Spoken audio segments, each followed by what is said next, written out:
Ha? Yan na! Yan! Patuloy yung hayop na yan!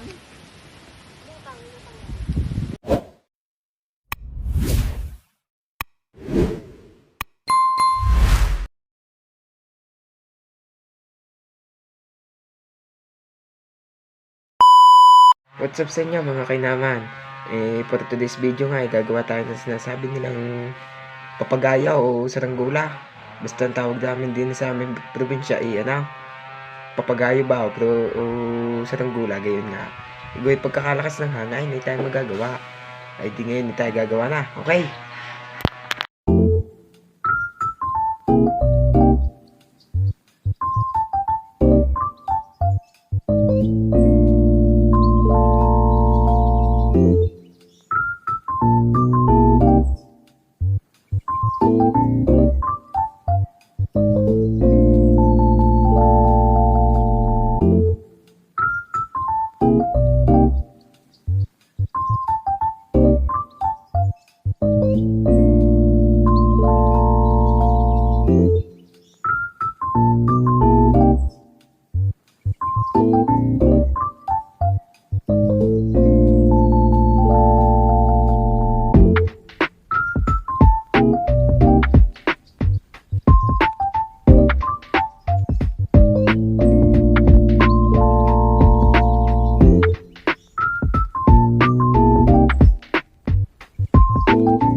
At ayun na nga mga kainaman, natapos na ang ating ginawang saranggula at ngayon ay titistingin natin kung nalipad baga ito. Ay di ringat, kami ipapatunin na sa araruhan. Yan, may nagagawa pang batang ng saranggula. Ay di kami lalayo na ni Pinsang Jibay. At gawa nga ihahagis ang saranggula, kailangan malayaw. Ay ti isud-isud muna kami din ng kaunti. Titistingin ito kung sadya bagang lilipad. Nilagyan na rin namin ng sumba para maingay. Gustong-gusto na lumipad at pagkakahangin. Yan, pwede na siguro yan yung ninihagis na namin. Yan, nalipad-lipad na ito.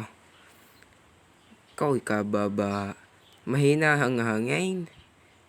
Hindi kinaya sa saranggula. Mamaya ulit pagka yan lumakas ang hangin, di pagkakataas niyan. Yan, tumat papalya-palya, ayaw lilipad ng ayaw at kuha nga ikahina ng hangin. No. At ayun nga mga kainaman, tinisting uli natin na ating saranggula kung lilipad. Di yan nga, lumipad na. Kuha nga pagkakalakas ng hangin at kalikot pa. Kasi pumalya uli. Kadala, magagawa uli ng baga. Gago! At ayun nga mga kainaman, ay di pinalitan na lang namin ng kawayan yung naputol doon sa saranggula. Ay yung ikinabit pala namin nung una ay gataw, ay ngayon pagkakatibay niyan. Ay pasensya na kayo kung hindi ko na i-video yung pagpapalit namin ng kawayan. Ay di ngayon nalipad na ng ayos yan. Okay, music, pasok! Panapanahon ng pagkakataon, may babalik ba ang kahapon?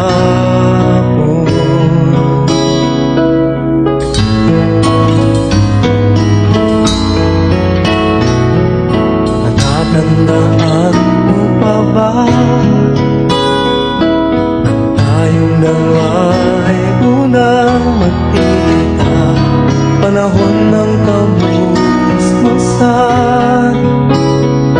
sa piling ng mga bulaklak at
lipas ng panahon